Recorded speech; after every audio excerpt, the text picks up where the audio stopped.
સોનાનો સૂરજ ઉગ્યો છે કે જ્યાં એક જ્ઞાતિનું એવું તો બંધન મળ્યું છે, ઔદિત્ય જ્ઞાતિનું એક એવું સરસ કાર્યક્રમ મળ્યો છે કે જ્યાં અમારા સંવાદદાતા અન્ય મૌલિક છે એ વાત કરશે કે હાલ ત્યાં કેવો માહોલ છે. મૌલિક હું આપને જણાવી દઉં કે અહીંયા કદાચ અંબાણી છે એ રૂપિયાથી સમૃદ્ધ હશે, પણ અહીંયા અમારા તમામ ભાઈઓ છે એ સંબંધોથી મજબૂત છે, સરવાળાથી મજબૂત છે. અને અહીંયા આયોજન માટે તમારે એટલું જ કહેવું પડે કે કમાલ કરે છે, ધમાલ કરે છે, કમાલ કરે છે, ધમાલ કરે છે.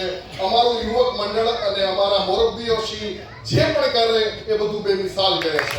એટલે સુપર આયોજન છે. વડીલોના આશીર્વાદ સાથે એક શિસ્તબદ્ધ કાર્યક્રમ ચાલી રહ્યો છે. સંસ્કૃતિ શું કહેવાય, સંસ્કાર શું કહેવાય, પ્રણાલી શું કહેવાય, પરંપરા શું કહેવાય, એવા તમામ કાર્યક્રમો અહીંયા રજૂ થઈ રહ્યા છે. વડીલોના આશીર્વાદ છે, બાળકોની ગમત છે અને યુવાધન પણ હિલોડે ચડ્યું છે.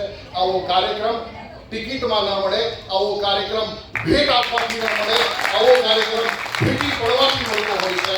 એટલે એવો જ કાર્યક્રમ અહીંયા જોવા મળી રહ્યો છે. અહીંયા તમામ લોકો અતિથિ વિશેષ છે અને તમામ લોકો હૃદયમાં બિરાજે છે. મૌલિક, તમે આ કાર્યક્રમમાં મને એવું લાગે છે કે હવે તમે સ્ટુડિયોમાં નહીં આવો તો તમે ત્યાં જ રહેશો. હાલ સમાચારમાં સમય થયો છે એક નાનકડા વિરામનો. એટલે કહેવાનો ખાલી એક આમ તો કલાકો બોલી શકાય એટલો અનુભવ છે, પણ અહીંયા કહેવાય છે કે ગુલાબજાંબુ એક ખાઈએ તો વધારે સારું લાગે, સ્વાદ અનુસાર બે ખાઈએ તો વધારે સારું લાગે. એટલે હું એટલું જ કહેવા આવ્યો છું કે મેં લગભગ ઘણા બધા આપણા જ્ઞાતિના બાળકોને પણ કમ્યુનિકેશન્સમાં આગળ વધાર્યા છે. કોઈ પણને પત્રકારત્વની અંદર આગળ વધવું હોય તો એ મારો સંપર્ક કરી શકે છે. અને હું ઘણા બધા એન્કર્સ, રિપોર્ટર્સ બનાવી ચૂક્યો છું અને મને જે પ્રેરણા મળી છે એનાથી હું આગળ વધ્યો છું. તો અત્યારે હું TV9 ચેનલમાં સિનિયર એસોસિએટ એડિટર છું. પણ પાપા પગલીની આ રીતે જ મળી છે. આપણા બ્રહ્મ સમાજના કાર્યક્રમોની અંદર સંચાલન કરીને, આપણા વડીલો સાથે વાતો કરીને, ઘરની અંદર વાતો કરીને હું મારી ખાસ એક વિનંતી કરું છું. મારી જે પ્રોગ્રેસ થઈ છે, મારા મોટાભાઈ વર્લ્ડ બેંકમાં જે છે એમની પ્રોગ્રેસ થઈ છે, એ ફક્ત ને ફક્ત ઘર સભાથી થઈ છે. અમે અમારા મમ્મી પપ્પા સાથે, દાદા દાદીઓ સાથે વાતો કરી છે, વાર્તાઓ સાંભળી છે, એને કારણે પ્રોગ્રેસ થઈ છે. એટલે મોબાઈલને ખરેખર ઘરે સાઈડમાં રાખીને તમે સાથે મળજો. અને હું એટલું જ કહું કે પિતા ભલે એમ કે બેટા મને તારી ચોપડીમાં કશું ખબર ન પડે, પણ પિતા માતા રોજ એને પૂછજો, બેટા આજે તે શું કર્યું. ઘણી વખત છે ને તમે ખાલી એટલું પૂછો ને એની ઘણી બધી અસર થતી હોય છે. એટલે માતા પિતા પણ એટલું ખાસ ધ્યાન રાખે.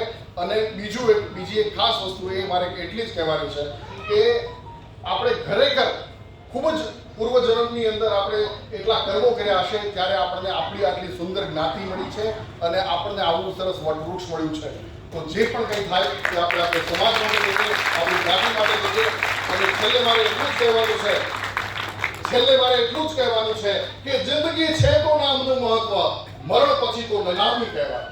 નનામીમાં નામ ન હોય. સાંભળજો મિત્રો, કે જિંદગી છે તો નામનું મહત્વ, મરણ પછી તો નનામી કહેવાય. કે જિંદગી આપી છે બીજા કોઈએ, પાછી ના આપો તો ખામી કહેવાય.